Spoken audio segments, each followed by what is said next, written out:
வணக்கம் Subiksha TV channel நேர்களே, நான் உங்கள் அன்பான சயின்டிபிக் வேதிக் அஸ்ட்ராலஜர் அஸ்ட்ரோ அருண்ஜி பேசுகிறேன்.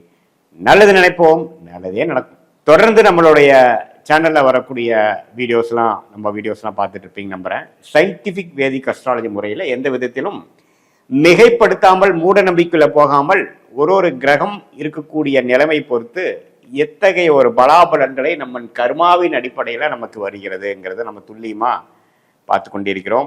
அந்த வகையில் இந்த வீடியோவில் சிம்ம ராசிக்காரர்களுக்கு மே 2025 மாதம் வருடத்தின் 5வது மாதமாகிய மே மாதம் எத்தகைய ஒரு மாதமாக பலாபலன்கள் நிறைந்த ஒரு மாதமாக சிம்ம ராசிக்காரர்களுக்கு இருக்க போகுதுங்கிறது பார்க்க போகிறோம். அதுக்கு முன்னாடி நம்ம சேனலுக்கு ஃபஸ்ட் டைம் வரவங்க மறக்காமல் சப்ஸ்கிரைப் பண்ணுங்கள். ஸோ தட் நம்மளுடைய சேனல்ஸில் வரக்கூடிய வீடியோஸ் எல்லாம் உங்களை அடையும். அதனால நீங்கள் நல்ல ஒரு கிளாரிட்டி, உங்கள் வாழ்க்கையில் அடுத்து வரக்கூடிய விஷயங்களுக்கு எப்படி நீங்கள் உங்களை தயார்படுத்திக்கலாம் அப்படிங்கிற விஷயம் எல்லாமே கொஞ்சம் கற்றுக்கிட்டு தெரிஞ்சுக்கிட்டு பயன் அனுபவிக்கலாம்.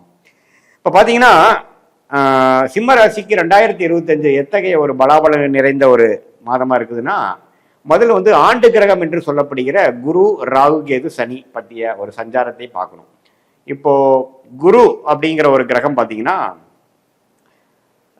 மிகவும் முக்கியமான ஒரு ஆண்டு கிரகம். ஆண்டு கிரகம்னா என்ன? ஒரு வருடத்துக்கு ஒரு தடவை இடம் பெயரக்கூடிய ஒரு அமைப்பு, அதுதான் ஆண்டு கிரகம் என்று சொல்கிறோம். ஸோ குரு பார்த்தீங்கன்னா இதுவரை 2025 மே 14 வரைக்கும் பார்த்தீங்கன்னா ரிஷபத்தில் இருந்த குரு சிம்ம ராசிக்கு 11ஆம் இடத்துக்கு வரார். ஸோ நல்ல விஷயம், லாபஸ்தானத்துக்கு குரு வருவது நல்ல விஷயம். மாதத்தின் நடுப்பகுதியில் வரார்.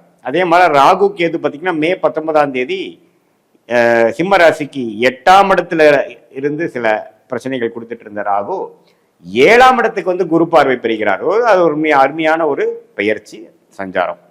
அதே சமயத்துல சனி 7ஆம் இடத்துல இருந்து ராசியை பார்த்து கொண்டிருந்த சனி அஷ்டம சனியாக மாறிவிட்டார். எப்ப இருந்ததுன்னா மார்ச் 29 இருந்தே வந்துட்டார். ஸோ மே மாதம் பிறக்கிறப்பவே பார்த்தீங்கன்னா சிம்ம ராசிக்காரங்க அஷ்டம சனியில தான் உள்ள என்ட்ராராங்கிறது நீங்க தெரிந்து கொள்ள வேண்டும். குருவின் சஞ்சாரமும் குருவின் பயிற்சியும் ராகுவின் பயிற்சியும் மாதத்தின் நடுப்பகுதியில் வருவது ஓரளவுக்கு நல்ல பயிற்சி தான், நல்ல மாற்றம் தான். ஆனால் மாதத்தின் முதல் 15 நாட்கள் கொஞ்சம் சுமாரான பலன்கள், கொஞ்சம் கேர்ஃபுல்லாக இருக்கக்கூடிய அமைப்புகள் இருக்கு. இது ஆண்டு கிரகத்தின் அமைப்பு பொறுத்து.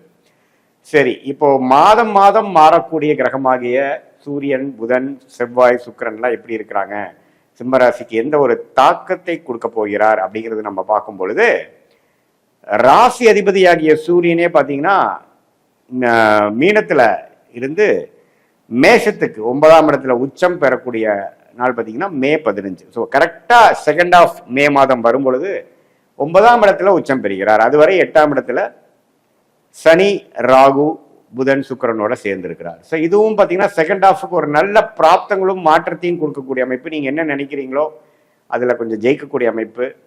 அரசு சார்ந்த விஷயங்கள், மேலதிகாரி, பவர், அது மாதிரி சில விஷயத்துல எல்லாம் கொஞ்சம் பெனிஃபிட்ஸ் வரக்கூடிய அமைப்புகள், நீங்க நினைக்கக்கூடிய விஷயங்கள் தீர்க்கமா செய்யக்கூடிய அமைப்புகள்லாம் கொஞ்சம் கொடுக்குது.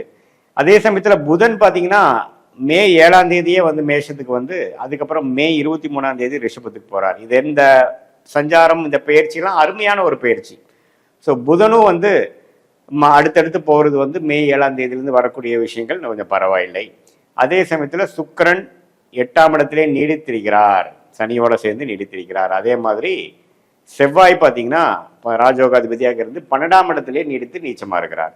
ஸோ இத்தகைய ஒரு அமைப்பு பார்த்தீங்கன்னா கொஞ்சம் அலைச்சல், வேலை, தொழில் மூலமாக கொஞ்சம் டிராவலிங், விரயங்கள், சில விஷயங்கள் எதிர்பார்க்கறது கைக்கு வந்தது வாய்க்கு வரவில்லை, அது மாதிரி சில விஷயங்கள் கொடுக்குதுங்க. பட் மே செகண்ட் ஹாஃப்லேருந்து ராகு பயிற்சியை குரு பார்வை பெறுவதனால ஒரு புதிய தொடர்பு, ஒரு வியாபாரத்தில் இருக்கிறவங்களுக்கு ஒரு புதிய கான்ட்ராக்ட் கிடைக்கிறது, புதிய ப்ராஜெக்ட் கிடைக்கிறது, வேலையில் இருக்கிறவங்களுக்கு ஒரு மாற்றத்தை, ஒரு ப்ராஜெக்ட் மாறி கிடைக்கிறது, ஒரு வேலை மாறுறது, அது மாதிரி நிறைய மாற்றங்கள் கொடுக்கக்கூடிய அமைப்பு இருக்குங்க. இது உங்களோட தசாபுக்திகள் எப்படி இருக்கிறதோ அதோட சேர்த்து பார்க்கும்பொழுது ஒண்ணுமே நம்ம துல்லியமா சொல்லலாம். ஸோ கண்டிப்பா மே மாதம் நிறைய மாற்றங்கள் நிறைந்த ஒரு மாதமாக சிம்மராசிக்காரர்கள் இருக்கு. அஷ்டம சனியில கடந்த 1.5 மாசமா மே மாதம் ஸ்டார்ட் ஆகுறதுலேருந்தே அஷ்டம சனியில் இருக்காங்க. மார்ச் 29 ஆயிடுச்சு. அப்படிங்கிறப்போ உடல் உபாதை, உடல்ல சிறு சிறு தொந்தரவுகள், அதெல்லாம் கொஞ்சம் வந்து போகிற மாதிரி அமைப்புகள் அடுத்த ஒரு 1.5-2 வருஷத்துக்கு இருக்குது. ஸோ சிம்மராசிக்காரர்கள் வயசு வித்தியாசம் பார்க்காமல் கொஞ்சம் உடம்பை பார்த்துக்கணும். நீங்கள் சாப்பிட்ற ஆகாரம் எப்படி இருக்குன்னு பார்த்துக்கணும். அதிக தண்ணி குடிக்கணும். இரவு நேரம் டிராவலிங் வந்து தவிர்க்கணும். இரவு நேரம் வந்து நீங்கள் அதிகமாக ட்ராவலிங் பண்ணுறீங்க, அது மாதிரி விஷயங்களாக இருந்தால் கொஞ்சம் கேர்ஃபுல்லாக இருக்கணும். தெரியாதவங்களுக்கு வந்து நீங்கள் போய் ஆஜராகிறது, தெரியாதவங்களை நம்பி சில விஷயங்களில் ஏமாறக்கூடிய அமைப்புகள் உண்டு. ஸோ கொஞ்சம் கேர்ஃபுல்லாக இருக்கக்கூடிய அமைப்புகள் இருக்குது. பேராசைப்பட்டு சில இன்வெஸ்ட்மெண்ட் பண்ணுறது அதெல்லாம் கொஞ்சம் தவிர்க்கணும். ஏன்னா எப்பவுமே பேராசைப்படும் பொழுதும் உடல் உழைப்பு இல்லாமல், நியாயமான ஒரு விஷயங்கள் இல்லாமல் கொஞ்சம் அதிகப்படியான ஒரு ரிட்டர்ன்ஸ் பார்க்கணும், ஒரு ஆசைப்பட்டு பண்ணுறது அப்படிங்கிறதெல்லாம் வரும்பொழுது அஷ்டம சனியில் பிரச்சனைகள் கொடுக்கும்.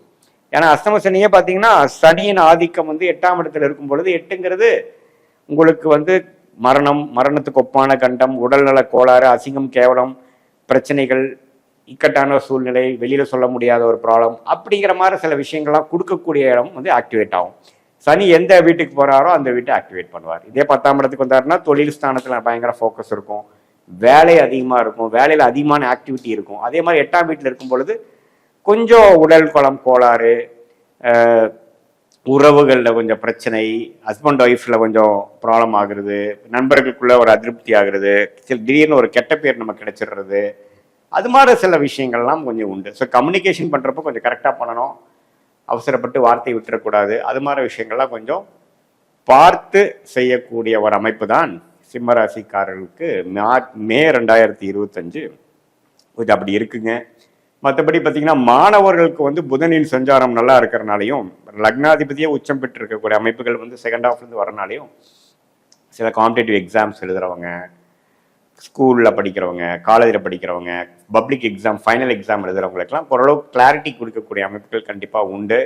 அதே சமயத்தில் ஒரு சனியும் ராகுவும் அப்படியே கொஞ்சம் கொஞ்சமாக விலகி மே 19ஆம் தேதிக்கு அப்புறம் சனியும் ராகுக்கு ஒரு டிஸ்டன்ஸ் அதிகமாக இருந்தது வந்து கொஞ்சம் பிரச்சனைகள்லேருந்து கொஞ்சம் விடுபடக்கூடிய அமைப்பு இருக்குது. ஸோ மே 19 வரைக்கும் கொஞ்சம் சிம்மராசிக்காரர்கள் மாணவர்களாக இருந்தாலும் சரி, நடுத்தர வயதினராக இருந்தாலும் சரி, சீனியர் சிட்டிசனாக இருந்தாலும் சரி, அவங்களுக்கு வயசுக்கு ஏற்ற சில பிரச்சனைகளும் சில முக்கியமான சில விஷயங்களில் வந்து கொஞ்சம் கவனம் இல்லாமல் போனோம்னா கொஞ்சம் சிக்கலில் மாட்டிக்கிற மாதிரி அமைப்புகளே உண்டு. ஸோ அதனால் நீங்கள் கொஞ்சம் முன்னெச்சரிக்கையோட கொஞ்சம் கிளாரிட்டியோட செயல்பட வேண்டிய விஷயங்கள் கண்டிப்பாக தேவைப்படுகிறது. இதுதான் பார்த்தீங்கன்னா ஒரு பொதுவான பலன்கள் சிம்மராசிக்காரர்களுக்குரிய.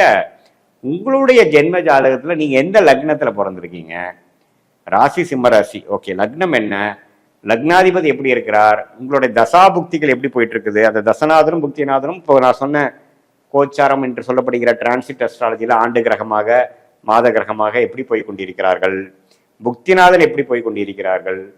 ஸோ அது வந்து நம்மளோட சொன்ன இந்த கோச்சார அமைப்போட நம்ம மிக்ஸ் பண்ணி பார்க்கும் பொழுது நல்ல சாதகமான பலன்களா, சாதகமற்ற பலன்களா, நெக்ஸ்ட் ஒரு 1 இயர் எப்படி இருக்குது, நம்ம டைமு 6 மந்த்ஸ் எப்படி இருக்குது, 2 இயர்ஸ்க்கு அப்புறம் எப்படி இருக்குது, எது மாதிரி டைரக்ஷனில் மூவ் ஆகுது, உங்களுடைய மனசில் இருக்கக்கூடிய சந்தேகங்களுக்கு உங்கள் ஜாதகத்தில் என்ன அமைப்பு இருக்குது, இந்த சிம்மராசிக்கு வந்து கோச்சார அமைப்புமே மிக்ஸ் பண்ணி நம்ம சொல்லும் பொழுது துல்லியமான பலன்களும் உங்களுடைய லைஃப் டைரக்ஷனுக்கு வேணுங்கிற கிளாரிட்டியும் கண்டிப்பாக இந்திய வேத ஜோதிடம் அறிவியல் சார்ந்த விதத்தில் பார்த்து எந்த விதத்திலையும் மூட நம்பிக்கை பரிகாரங்களாக போகாமல் சயின்டிஃபிக் வேதிக் அஸ்ட்ராலஜி முறையில் கண்டிப்பாக பார்க்கலாங்கிறத நீங்கள் தெரிஞ்சுக்கங்க. மீண்டும் மற்றவர்கள் காணொலியில் சந்திப்போம். நன்றி, வணக்கம்.